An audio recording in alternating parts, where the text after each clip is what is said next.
Welcome to ETAuto Roundtable. How Indian auto component SMEs are gearing up to take on the challenge with their Chinese counterpart. Indian auto component industry contributes 25% to India's manufacturing GDP and 3.8% to national GDP.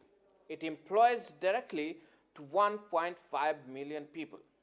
Like many other industries, this sector is also largely dominated by semi and medium enterprises. However, they have always been called the weakest link in the industry.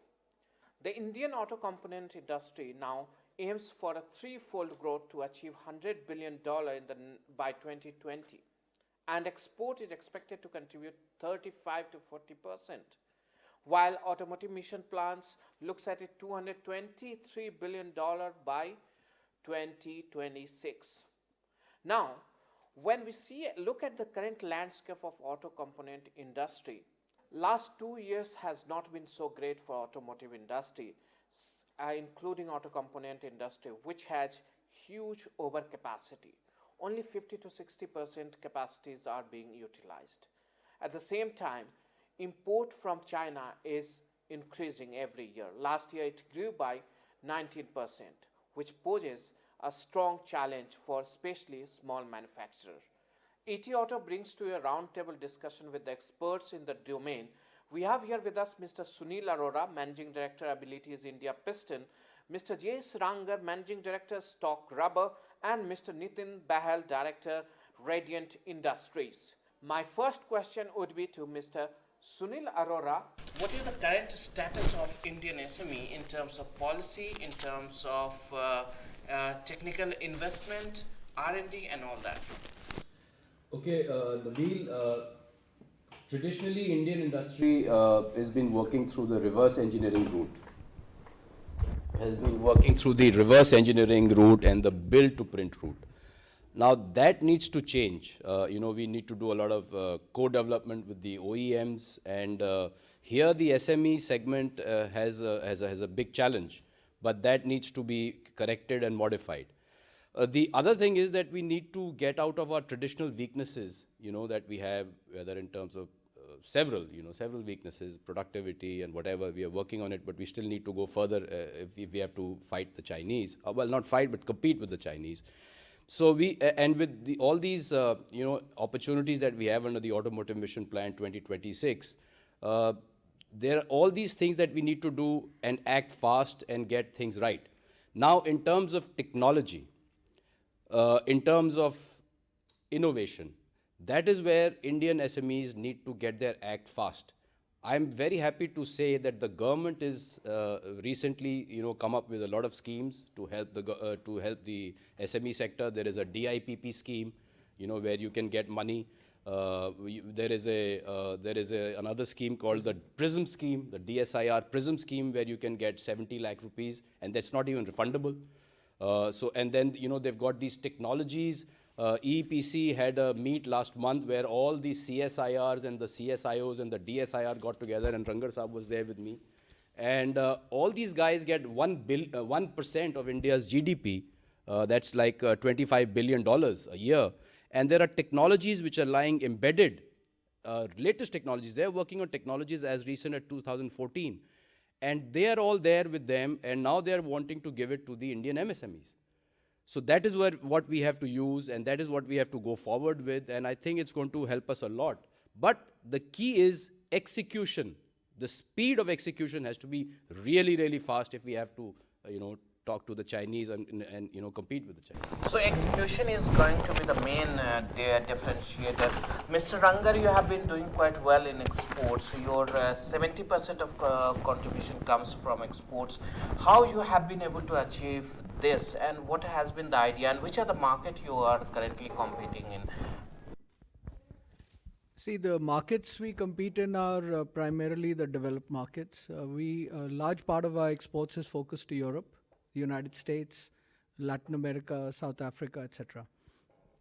And our mantra for competing and staying ahead of the curve is development. Now, when I talk about development, I'm talking about primarily the aftermarket, not the OE business, but the aftermarket business. In the OE business, in the aftermarket business, typically a customer comes to you and he wants as complete a package as he can get. So what we do is we source databases globally to identify, which vehicles have sold, what is their population in the global markets, and we try and keep our product offering up to date. So that is a very important factor which keeps us ahead. It's a huge investment in tooling and development, but it's all reverse engineered, and it's designed to be as good or equivalent to the OE product. We have seen that import from China has been increasing. Last year also it grew by 19% if I'm not wrong. So do we see an opportunity for medium and small enterprise from India to start pushing exports to China-like market? Well, China-like market, yes. Why not? China as well. Even China. You see, China is now becoming a huge consumer market in itself. So far, the Chinese industry has been completely focused on export. But now there are many Indian companies which have started exporting to China, although it's going mainly into the OEM segment, not so much the aftermarket as yet. But the opportunities are there, and there is no reason why Indian companies cannot compete.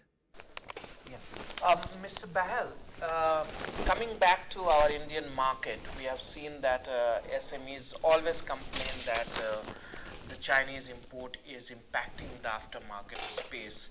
What are the ways? How can we deal with this problem? Because we have this complaint for quite a long time. It's standing.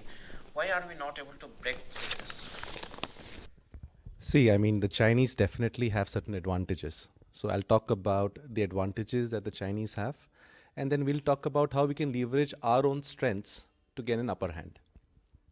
So firstly, one thing that we find a little more abundance in China compared to India is availability of capital. Now, if you have more capital available to you upfront, then what you can do is set up equipments and toolings geared up for much higher productivity levels. So that's one. If you have higher productivity, you have less cost. Economy of scale. Secondly, absolutely. Secondly, you also have the cost of capital itself. If you have a lower cost of capital, you can work on a much lesser return on capital employed expectation from your product. That's number two. So capital and the financing of that capital is a key factor which drives their costs down and our costs up. Secondly, a lot of our raw materials are imported. Our raw material industry is fairly nascent and it's not very well developed or mature. Vis-a-vis our Chinese counterparts, where raw material itself is, which is almost anything between 60 to 80% of the content of the product in our automotive industry. So that's much cheaper there. So that's in terms of what the Chinese have an upper hand on us.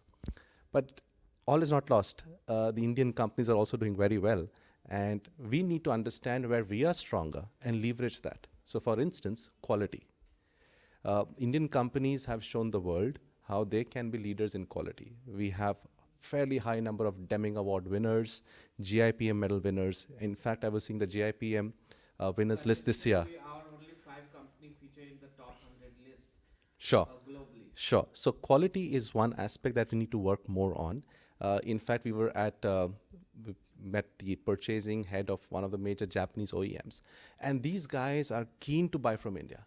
The only bottleneck that they see today, and the only thing they keep insisting on, is to improve our quality of our operations. That's number one. Secondly is technology. Mr. Arora spoke about technology. The Chinese are excellent at reverse engineering. I've been there, I've seen companies do it, we've seen their OEMs do it. But where we can be better is innovation. So for instance, I can speak from experience that we are one of the companies that exports to China. And where we've been successful is innovating in terms of on the process, on the product itself. And that has given us inroads into the Chinese market. And thirdly, we got to invest in our people. We have a huge pool of talented engineers in our company, and if we can, in our country, if we can invest in them, we can surely get an upper hand. So quality, technology, and people. That can help give us an upper hand. So quality, skill, and technology, these are the three things. But still, that you hinted on the cost of capital, land availability, and all that remains a problem. You said, Mr. Arora, that there are policies coming up in place which will help. But if we see, there are two, three things. Like in some part of the world, you see the raw materials are imported at a very low cost under FTAs. But in India, there are certain, raw material which are very costly, probably costlier than finished goods. So what the government is doing in that direction? Well, we are talking to the government that you have to look at the FTAs and that you've already signed and what is the result of those FTAs, and also don't jump too fast into FTAs, the future FTAs that we're talking about. For example, there is a regional comprehensive economic program, the RCEP, in which China is a partner, along with the ASEAN and China, Japan, and I think a few other more countries. So, and that is slated to happen sometimes the next couple of years. So if that happens, that is going to be, I think the government needs to go very slow on that until and unless we put our house in order. With all these schemes that the government has announced currently, and they've all just been announced like a couple of months ago or a month ago. So it's going to take a while for the Indian industry to adapt, to innovate, and to get these things right. The other thing that I want to mention here, Nabil, is that the Chinese have now started taking the best practices out of Indian auto component companies. So they've started doing cluster programs in China. I was there in China 2 weeks ago attending a multinationals supplier day. We supply to China and also to Japan. We export as OEM to the OEMs there. And, we heard from there were presentations made by Chinese companies who showed the improvements that they've done in the last 1 year in their cluster programs. And believe it or not, there was an Indian who was leading a cluster program. So there you are. So the Chinese are taking your best practices from your country and adapting that. And what has, we are very happy that we, all of us have done some cluster or the other. Our company's done all, all the 4 or 5 clusters. But those guys are very fast in learning, and doing things and speeding up things. So as I said, speed is very, very essential for execution. So this cluster is a wake-up call. And maybe in a few years, they will also start talking about all the QCC, DMS that we say, So that's another challenge that we have to face. In China, you are probably one of the few companies that has been able to establish themselves. And for the past 7 years, that's right. Enter into a market which is almost very it's very tough, very tough, very tough. So there are a lot of policy implications in China that also comes as a detrimental for the people. So how tough it was for you, and what were the issues that you faced? Well, is it really so tough, or you would like to tell your colleagues that you can try, it's not really that tough? Well, let's say this. Till about a year ago, it was tough. But it all depends on how the governments interact with each other, how you can bring the other side onto the table.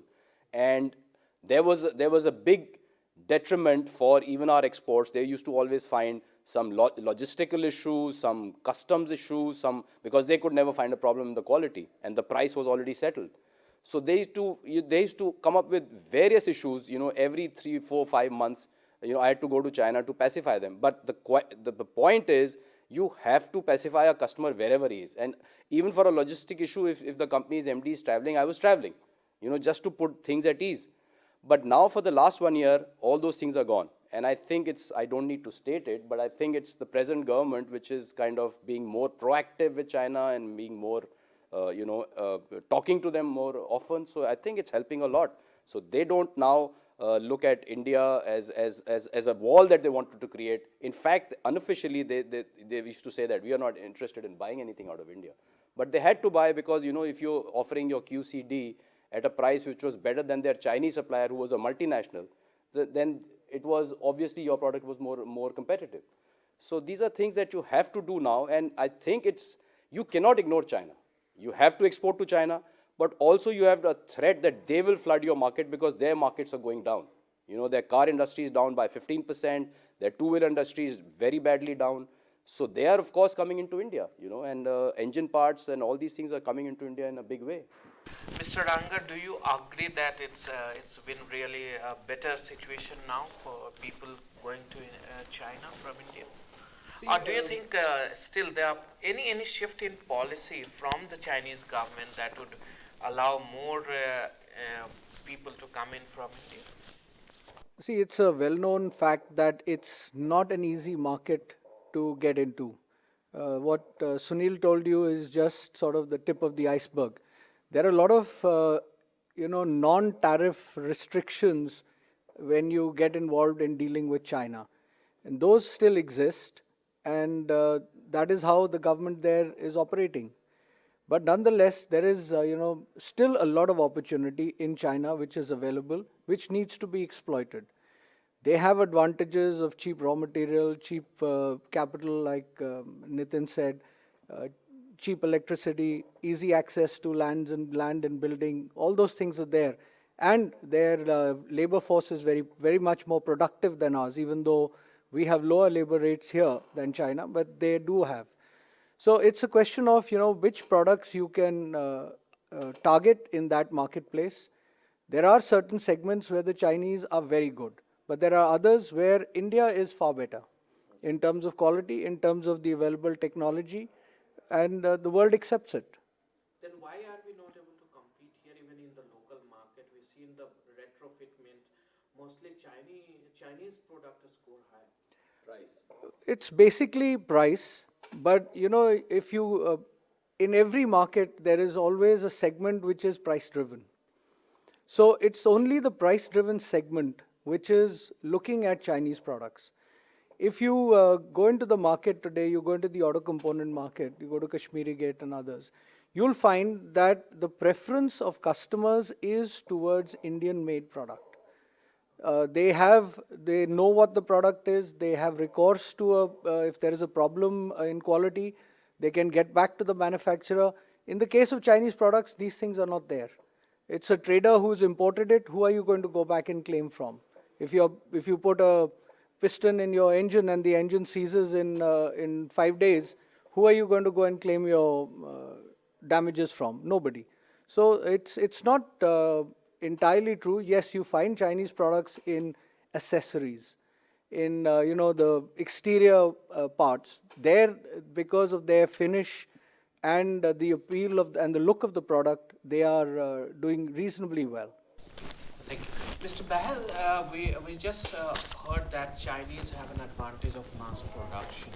They are able to expand well because they have a low cost availability of manpower, capital cost, land, etc. We have been talking about capital cost being very high in India for quite a long time. That is the major problem for us to expand in India. So do you see the government trying to assuage the industry in this area? Do you see what would be the comfortable level of capital cost that will help, especially SMEs? Do you look at SMEs, to be given some extra opportunity? You would like the Japanese cost. So I was just about to say that. See, I mean, I could ask for the moon but not get it, of course. But bear in mind, what are we competing against? We're competing against, not really Japan, but then the cost of capital there.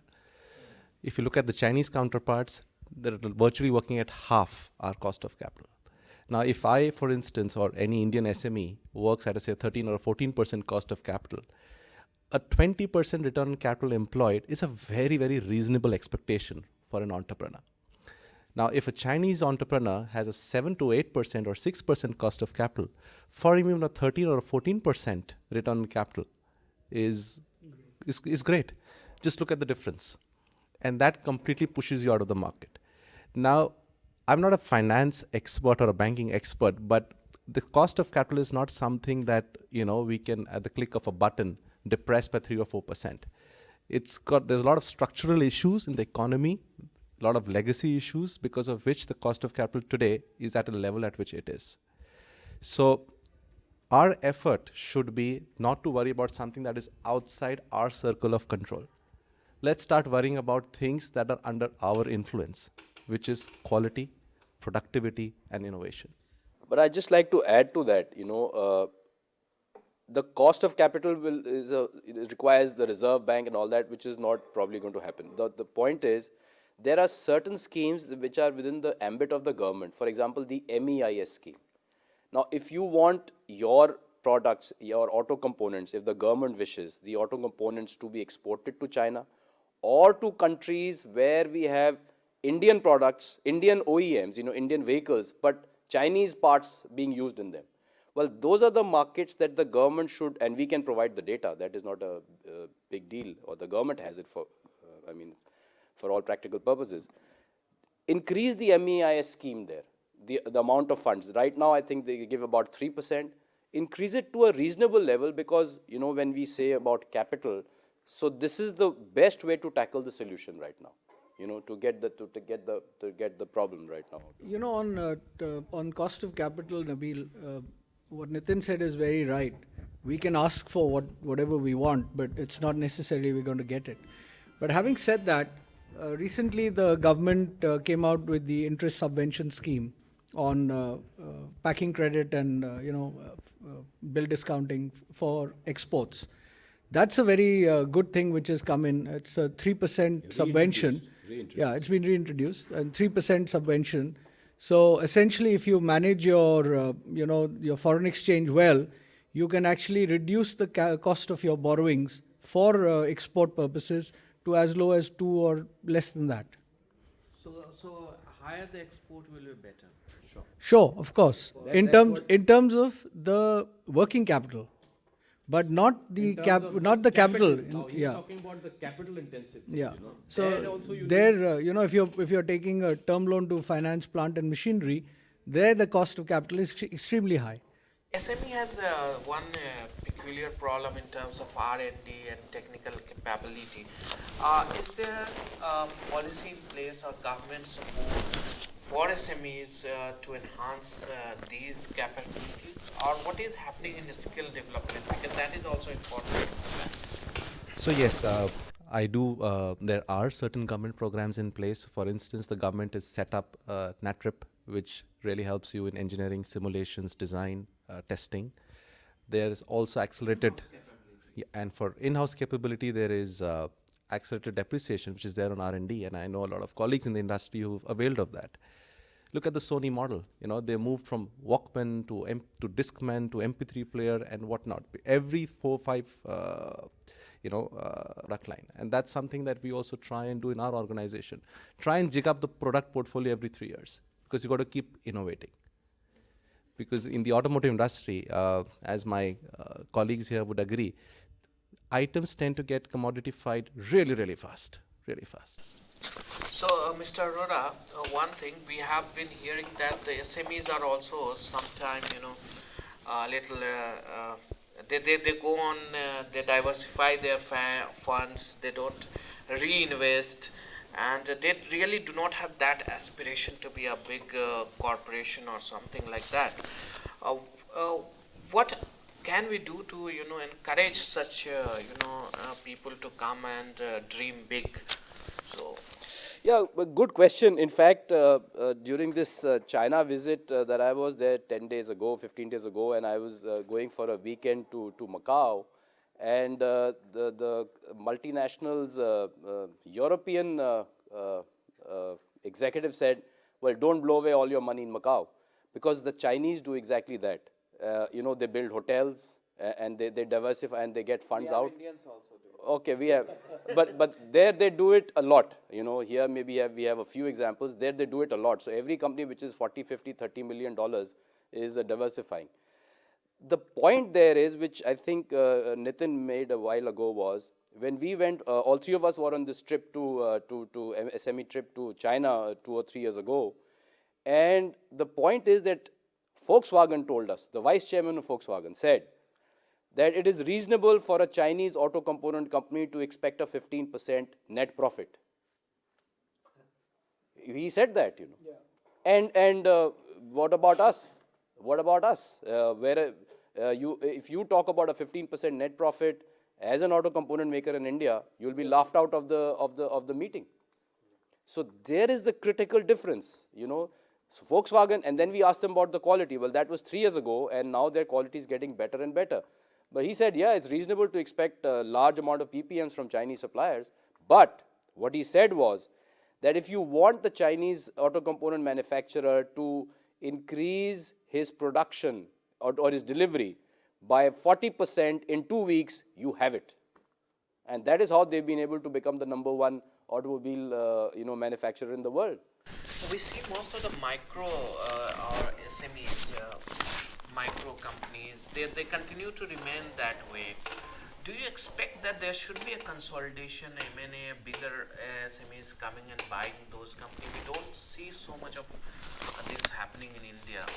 Why? See, typically, I'll just take that. There was another thing that I forgot to mention on the same thing. I think you repeated the question to him. There is this 10 crore limit on MSME, in the bill, the 2006 bill. That has been and that has been and that is going to be changed whenever it is going to be changed to 30 crores.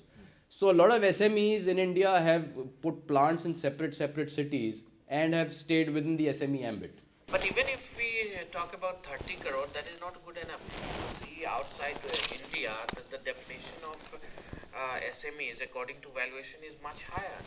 So the support gets ended at a very quick level. Don't you think so? that's true. Today, the definition of SME is very different, or the expectations from an SME are very different to what they were 20 years ago. The mindset is still that an SME is typically a owner-driven company with a few employees doing a little, garage technology they're using to manufacture products. But the SMEs today are coming out of that, and there are lots of SMEs which aspire to, become global players, or if not global players, to be at least, reasonably big national players. But the availability of capital, the restrictions caused by, them being taken out of the SME ambit, these things hold people back. And the single biggest thing, I think, is the easy availability of capital. You go to any bank, you go to any financial institution, the first thing is collateral. Nobody talks about your balance sheet, nobody talks about your business plan. It's what collateral can you offer. So if that is the benchmark for funding, then it's a severe limitation.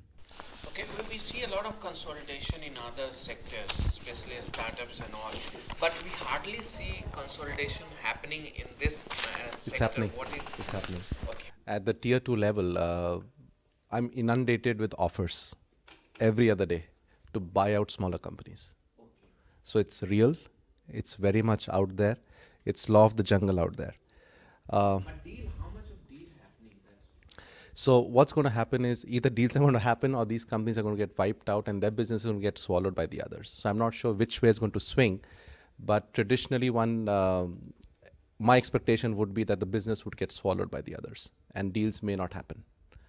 Unless there's a Japanese tsunami that comes our way and starts picking up strategic stakes in these Indian tier 2s. That is that's a trend one can really expect to happen in the next few years.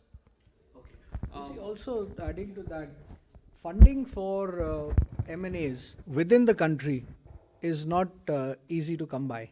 You can finance an M&A overseas, but to do that within the country is not so easy. Why? What is the funding is not available. The interest rates, the interest rate. It's you go around in circles. Okay, but this we see in other sector it is happening quite quickly, faster than our sector. One question for all of you, three of you. According to the Automotive Mission Plan 2016, we have pegged auto component industry to be $223 billion and exports to be $80 to $100 billion. How viable is this target? Do you think it can be achieved, and what do you see looking at the change in automotive landscape? One by you, if you could answer that. Okay, I'll go first on that. It is a plan which should happen because, as you know, the growth. Last year also we missed our automotive mission plan by right, significant. But the point is, when you have the right policies in place, when you have the right thinking in place, then it will happen.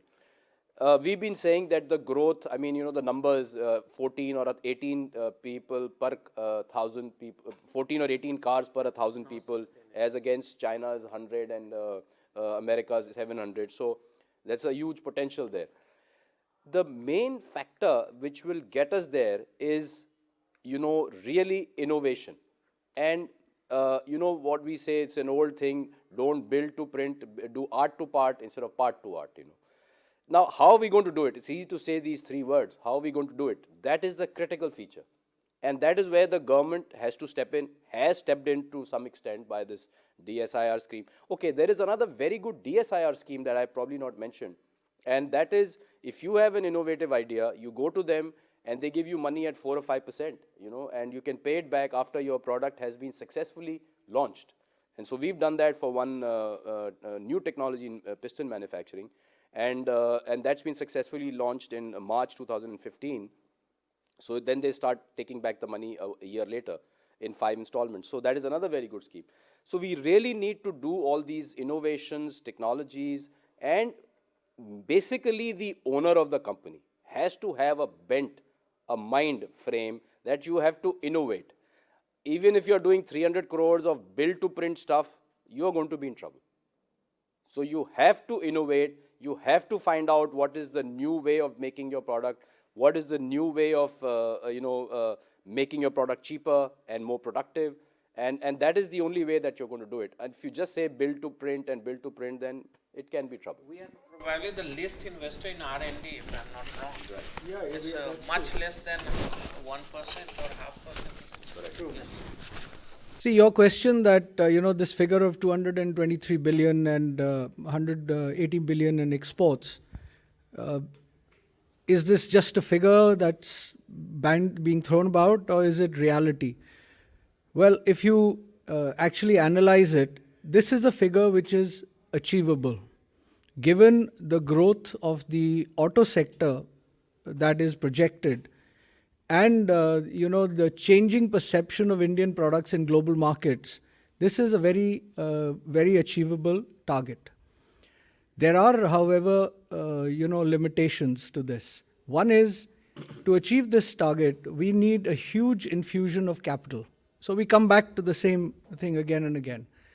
Capital has to be made available to the auto component industry, and a lot of it has to be made available to the MSMEs, because the tier ones still have certain capabilities, certain inherent strengths which they can cash on.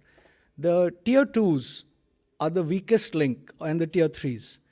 So unless effort is made to, bolster them by providing the adequate capital, by providing adequate skills, the skill development aspect comes in here. There is a huge workforce available, but what is the caliber of that workforce? We're not talking about engineers and diploma holders. We're talking about general workforce. They need to be trained in specific skills in the industry. So if the Indian industry cannot come up to these expectations, unfortunately, what we may see happening is the multinationals coming here and taking over the largest part of this 223 billion that we're talking about. But when we talk to the front end of the industry, that is the OEM, we see that there is pressure on them. Almost everyone is going a little subdued in terms of target, like 5.5 million units to 5 million units of passenger vehicles. Similarly, I was with Honda guys. They said we will maximum achieve 20 million of two-wheelers by 2020. So, because they cite infrastructure mainly the area. Where are the roads? Where are we going to drive all those vehicles? We see what kind of congestion we have in Delhi. We see the recent rulings. So, given that, I can understand that there are certain things happening like safety features and all that will enhance the cost of the vehicle, and that will end up coming to component manufacturer also. But how about the infrastructure? Do you think that by that time we'll be able to have the capacity to run those many vehicles? So I'll answer this question in conjunction with your previous question, whether we can achieve our automotive mission plan. I'm sure a lot of thought has gone into making that plan by industry experts and the government experts. All I would like to say here is that at the end of the day, everything is possible if you have visionary leadership, both in the corporate sector and in the government. The government has already indicated its intentions of being a visionary government. I think the onus is also now on the entrepreneurs and the industry executives to show visionary leadership. And secondly, to back it with strong execution. In my visits to China, in my experience, I've seen a lot of Chinese entrepreneurs and successful companies. Not to say there aren't successful companies in India, but the sheer number of those companies is far larger in China. And ultimately, everything gets attributed to two things: visionary leadership of the Chinese entrepreneurs, and secondly, the execution capabilities that these Chinese companies have and their government has. So our government needs to learn from their government. Our entrepreneurs need to learn from their entrepreneurs. If we do that, 223 billion is possible. So general budget is going to come now. My next question is going to be for all three of you. From the budget, what are your three key demands, or you can say aspiration or vision from the finance minister that would set the tone for this kind of turnover that we want to achieve? Well, at least for the auto component industry, you need a specific technology upgradation fund, and that money needs to be given out to entrepreneurs at a viable cost of capital, and that is the main thing. Reduction in this, that, and all is not what we want. We say just make a technology upgradation fund for us to achieve the automotive mission plan of 2026, to get to that figure. If the capital is in place, the Indian entrepreneur, the Indian auto component entrepreneur is definitely, going to put all his efforts to get into that. So I would say that is the main demand from the auto. I would like to put it like that. Yeah. I would like to focus on exports. And, there is You're already export king. I hope you are not aiming for 100% from exports. Well, I would like everybody to have 70% export. Let's put it like that. But, what are the roadblocks we face? And where is the government helping to facilitate exports? We are talking a lot about China today. If you look at Chinese exporters, you will find them by the hundreds at any show you visit anywhere in the world. It doesn't matter what product line it is, whether it is textiles or it's hand tools or it's auto components, anything. The reason you have such a plethora of Chinese visiting is because they're not funding their trips themselves. The government is supporting a lot in that. The second thing is the infrastructure. It costs more to ship a container from Delhi to Mumbai than it costs you to ship a container from Shanghai to San Francisco. So, it's a huge cost which has to be borne by somebody. And who's that somebody? Subsidy. Not necessarily subsidy. It's just a question of how the infrastructure is and how the rates are. You ship from inland China to the port, the government ensures that your cargo is not more expensive to your customer when it gets to him. Because they know that the difficulty of setting up a industry in the eastern part of China and, then shipping it out to Shanghai, etc. So those are the key areas where we really need to focus. The government has in the last year. Logistic cost is very, very high. So logistic cost is important. So for us, we tried but failed to battle logistics costs. So what we've done is we've gone and set up a plant at a coastal town. So then Gujarat. So then we completely eliminate the land freight from the port to the hinterland. In fact, at a Japanese OEM's conference, they told us that the cost of importing, the cost of freight from, say, South Korea to Chennai is lesser for the same item if you get it from Pune to Chennai. Can you imagine? So we've obviously cannot beat this. So we said, let's go and station ourselves at the port because our raw materials are imported, and then we can also export the finished output, and hence try and become more competitive in the global scenario. In terms of That's not a long-term solution, I guess. so this is what Mr. Rangar already mentioned, that then infrastructure is something that we need to really work on in terms of building better highways, better train connectivity, because we need to get our goods quicker to our customer and keep the entire supply chain lean. If goods are going to take 12 days, for instance, from North India to reach Chennai, imagine 12 days of inventory, 12 days of cash is blocked in the system, leave alone the cost of freight itself. So that's a huge cost. So these are all disguised costs in our structure. When we say China is more competitive, we need to break it down and look at all these costs that are built up into our supply chains. Trucks here travel an average of 200 plus kilometers a day. Yeah, that's... Compare it to Europe, compare it to United States, compare it to China. They travel 6 times that in a day. Yeah. So, 10 days from here to Chennai, 6 days to Bombay for a truck. It's really a lot of cost. 3 suggestions that you would like to, all of you would like to make to your colleagues if they are up to fight with Chinese, import in India. What would be those 3 key elements that they should focus?